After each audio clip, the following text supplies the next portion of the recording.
One of the biggest mistakes hybrid athletes make, thinking more is always better. But if you're constantly feeling drained, sore, or stuck, it's not a training issue, it's a recovery issue. In this episode, I'll show you how to balance running and lifting without burning out, especially when you've got a family depending on you to show up every day. Welcome back to the Hybrid Athlete Dad podcast. Super excited to have you tuning in today. Now, on today's episode, I'm going to be talking about how to run and lift without overtraining. Now, before I get into the meat and potatoes of today's episode, if you've been listening to the podcast for any period of time now, you know that I like to go on anything that's going on in my life when it comes to running, when it comes to lifting, maybe it comes to nutrition, or anything that I think that might be interesting. So, without further ado, hopping into today's episode. It's been a unique week in the sense that my wife left on Sunday. She went out to Las Vegas to go to a work conference, and she ended up coming back late, very late Wednesday night. So obviously my training schedule has been a little bit different this week than typically how it usually had been. When you have a almost 2-year-old daughter at home, I can't just leave her and go to the gym and come back. That's not how it works. So usually when I get up in the morning, say 4:50 to go to the gym, my wife will get up with our daughter if she happens to wake up before I get home from the gym. And then usually I'll drop my daughter off at daycare about 8, and then I come home, and then I'll go out and I'll do my run. Obviously a little bit different this past week where I'm dropping my daughter off at daycare at 8. Now when I'm usually would be running, now I'm going to the gym to get my workout in. So definitely a little bit different week when it came to training, but I made sure that I got it in. I had to do it a little bit more unique than I would have not liked, but a little bit more unique than I probably have been. But so I would go in, I would actually wake up at the usual time, I would start work. And it was funny, it was like my daughter knew that I was working in the room next to her.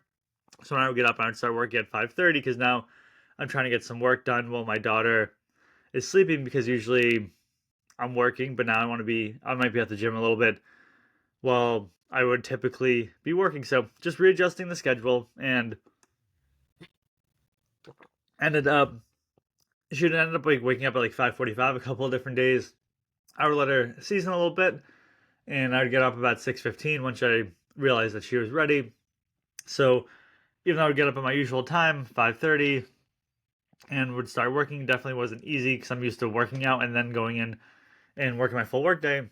So definitely a little bit different in that sense. But what I do is I did a little bit more of an abbreviated version at the gym. I didn't want to be at the gym for such a long period of time. Like if I'm coming home at, say I get to the gym after dropping her off, like the first day I had to come home, I had to do some things before I went to the gym, and I get to the gym at 9 a.m. I don't want to be at the gym till 11:30. Then I come home. Now think about how short my work day is. At that point, I have to pick my daughter up at 4 at daycare, and I wanted to just make sure that I had enough time. So I did some abbreviated workouts instead of maybe doing 10 different exercises. Like as an example, on Thursdays when I'm recording this episode, I usually do 10 exercises. So I'll do 4 back, 4 shoulder, 4 tricep. So I did 3 back, 2 tricep, 2 shoulder. So just did it more abbreviated. And then when it came to running, that was definitely going to be more of a challenge this week. So I did is, because I had a more of an abbreviated workout, I would run 3 to 4 miles on the treadmill. I still want to get 5 or 6 miles in for the week, and I ended up going in and doing 2 extra miles once I got home at a different point during the day, depending on when my meetings were at work, depending on what I had going on. But I knew that if I'm coming home, I can do 2 miles, which is say 9 minutes a mile, 18 miles on or 18 miles, doing 18 minutes on average. That's definitely a lot better than me trying to go out and run 5 or 6 miles where I'm looking at 45 minutes, almost an hour, depending on the length that I go. Still, I'm coming back, and I'm coming back from the gym a little bit later, so I just made it easier. So I split my training up where I did like 3 miles on the treadmill, come home, wait a little bit, run 2 more miles. So just split it up a little bit unique like that. Not that I always want to do that, but given the situation that I was in this week, I try to make the best use of my time. But it's definitely been good. Right now, I'm at 20 miles for the week running on Thursday. So I did 3 and 2 on Monday. I did 4 and 2. So 4 on the treadmill, 2 outside on Tuesday, 3 on the treadmill, 2 on outside on Wednesday, and then Thursday I ended up running. Ended up just getting 4 miles outside. The weather was really nice, and I really just didn't want to be on the treadmill anymore. And originally Friday I was going to do 10 miles outside, but looking at the weather, there's a flood watch warning that's coming in Friday morning and going through the day, and it's going to be a torrential downpour. I really don't mind running if it's like a little bit of rain, but I don't want to be out there for an hour and a half in just a torrential downpour. That's just me. Maybe you enjoy running with that, but it's just not enjoyable for me. I feel like my legs don't feel great overall, and I'm more prone to being injured by just running and just slipping, different things like that. So instead of doing the 10-mile run and just, I feel like the week's been all out of sorts, and I ended up just doing the 4 miles today. I'll do 5 tomorrow, 5 on Saturday, and knock out the 30 miles. And then next week, I'll go back to my regular 5-6-5 outside split. So 5 miles, 6 miles, 5 miles on Monday, Tuesday, Wednesday, throw in a 10-miler on Friday, and then do 5 more miles on Saturday. And it actually comes out to 31 miles, but that's perfectly fine. It's funny.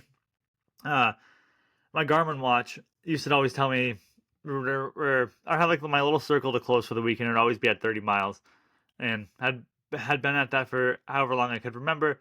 Now it's at 40 miles. It just bumped up the mileage, 10 miles per week, which I thought was a little interesting. Debating on whether or not I want to go that much, just given that I'm trying to use the best of my abilities right now for my time. And not that 10 miles is that much more, but it's an extra hour and a half. Do I have an extra hour and a half during the week to go out there and be running? So just contemplating whether I want to go 40 miles a week, or do I want to just stick at the 30 miles a week that I'm doing right now. Something that I thought was interesting. So again, I go to the gym typically early in the morning before my daughter wakes up, before I work. So get to the gym, usually work out on average, say 5:30 in the morning is when I start working out. It's funny that some of the people that I would see when I'd be at the gym until like 10 a.m. in the morning would be the same people that I see at 5:30 in the morning. So it's always interesting. You never know who you're going to see when you go a little bit later in the day, or when your routine is a little thrown off. So definitely a little interesting, but looking forward to getting back into a regular routine. Tomorrow I'll be able to get up and go to the gym in the morning. Really looking forward to that. But again, some things are going to come up in your life where, not that this like wasn't outside our control, like anything outside our control is like our daughter being sick, but knowing my wife's going to be away and just having to readjust my schedule, but knowing that I want to get my workouts in, that I want to get my runs in, even though, my main responsibility is taking care of my daughter this week and making sure everything is like her, everything is going to be good with her. So with all of that said, let's hop into today's episode, which is how to run and lift without overtraining. If you've been listening to this episode, or obviously you're listening to this episode, if you're listening, excuse me, if you're listening to the podcast, you know that we're all about hybrid athlete training. What that means is basically doing not so much cross training, so I don't want you to think of it like CrossFit, but more doing running and lifting.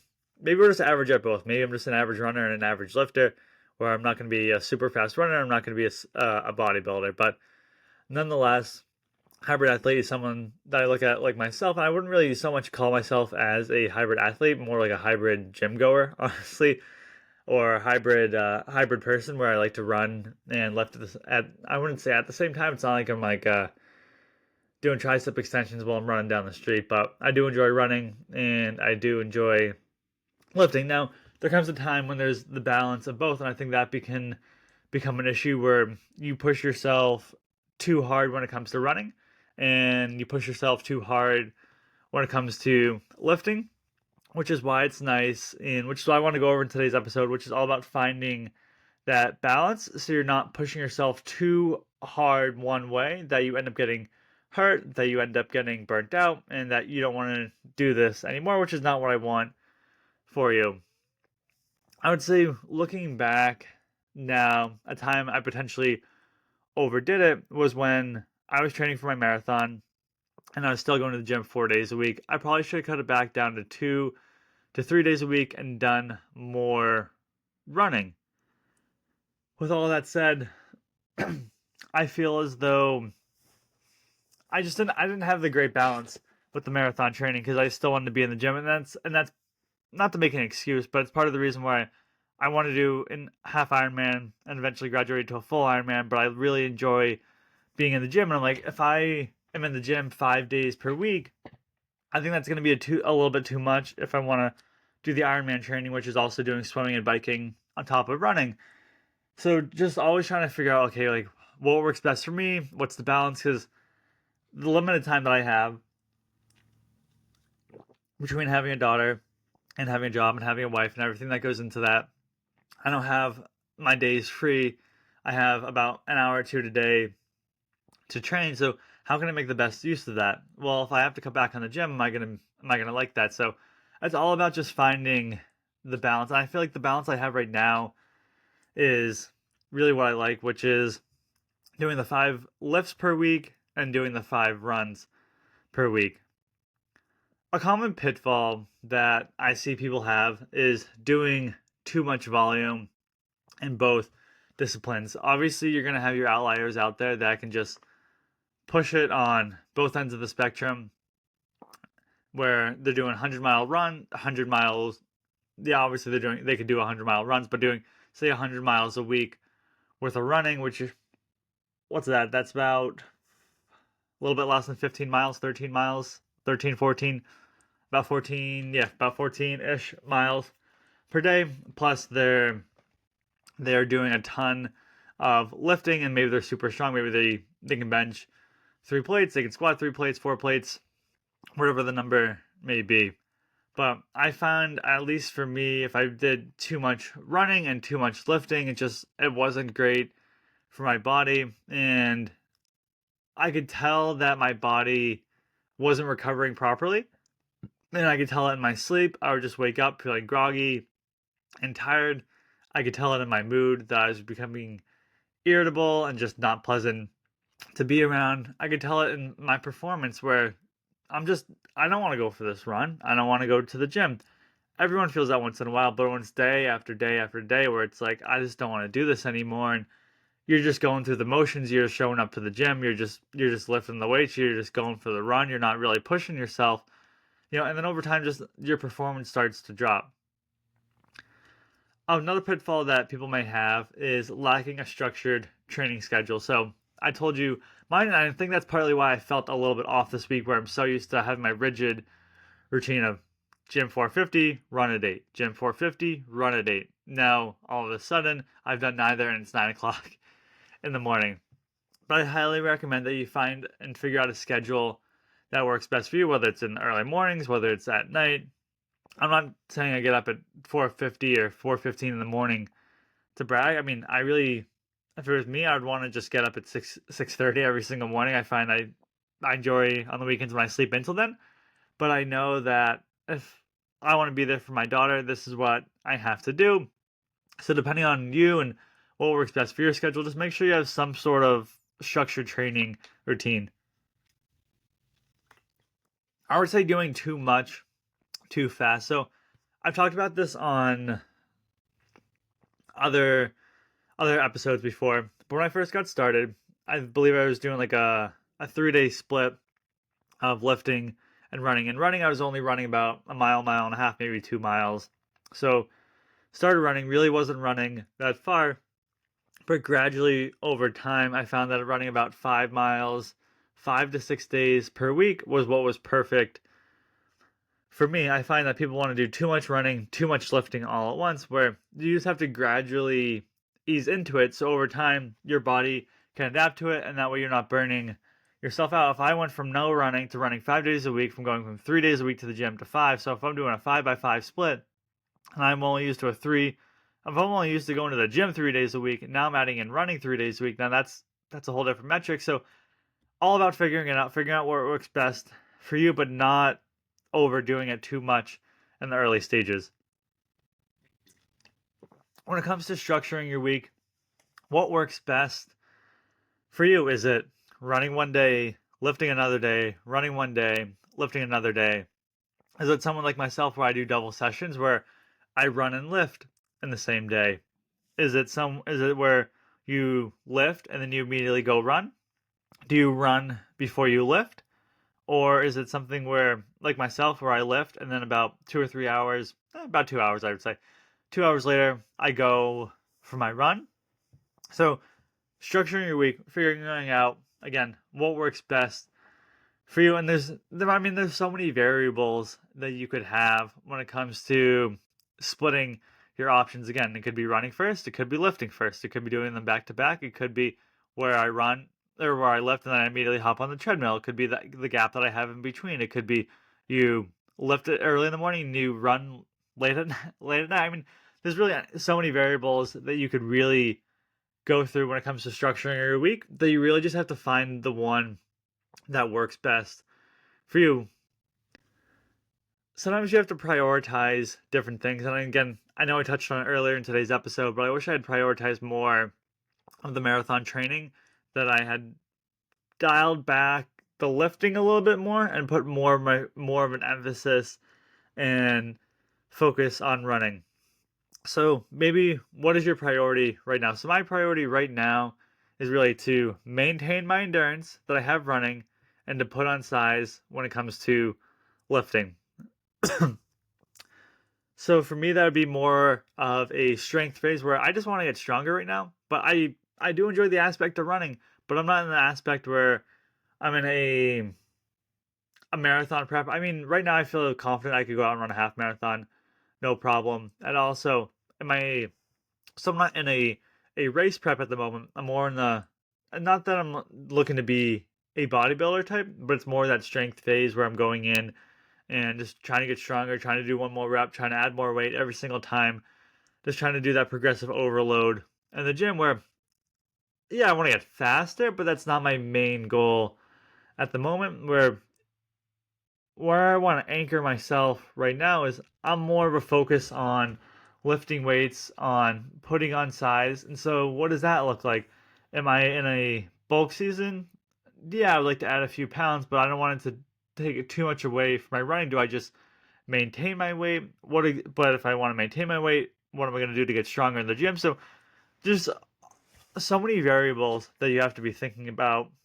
And again, I wouldn't say that you have to be thinking about it all the time, but just a lot that goes through my mind. It's always ebb and flow. Do I want to be a faster runner? Do I want to be lifting more in the gym? And for me personally, I just lean more towards being able to lift more in the gym because at the end of the day, I mean, when you're a father or mother, and even if you're not, if you're someone that's a college student and you're going to class, we all have limited amount of time in the day, and it's all about just making the most of the limited time that we have. Now, I talked about it briefly in today's episode, but it's the process of recovery as a strategy. Because I mean, you can really grind yourself down running and lifting. And there's some days I really do push myself hard when it comes to lifting, when it comes to running. But if I try to do that every day without having the right recovery strategy, it just it wouldn't be great. It would not be great at all. So and it goes without saying, but just sleep, getting good quality sleep. There's books out there that you can check out. Just find what works best for you. I can tell when I get 7.5 hours of sleep, I feel much better than when I get 6 hours of sleep. So I know if I'm getting up at 4:50, I typically want to be lights out no later than 9:15, and that's what works best for me. I know if I stay up a little bit later or I just don't get as good quality sleep, I can feel it, and I don't want those days to compound. So just figure out what feels best with you. Maybe 6 hours is enough for you. Maybe you need 8 hours, but just make that a priority because I guarantee you, you can tell how much better you're going to feel at the end of the day, depending on how much sleep you had that night. make sure that you eat enough. And this is something that I didn't really think too much on in the beginning, but it's been such an importance to me. And again, I've touched on it on other episodes, but it's just I like to use MyFitnessPal and I track everything I eat. And the reason I do that is not to track how much weight I'm going to be losing or different things like that. I'm not on a diet. It's more, I want to make sure that I'm getting in enough carbs, I'm getting in enough protein, I'm getting in enough fat per day. Because I know I can look at my Garmin watch, I can see how many calories on, if the watch is accurate, or about how many calories I'm burning a day, which is right now is about 3,100 calories.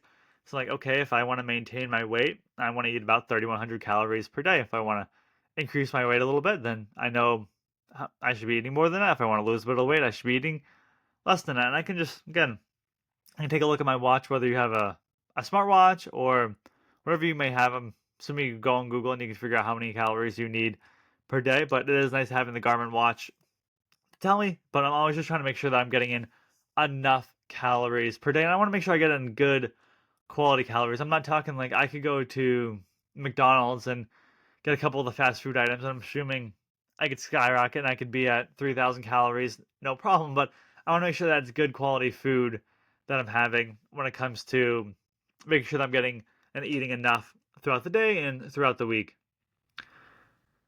Make sure that you have sort of active recovery and deload weeks. So this is more for me when it comes to running, not so much lifting. I don't really have any deload weeks when it comes to running. Or when it comes to lifting, apologies.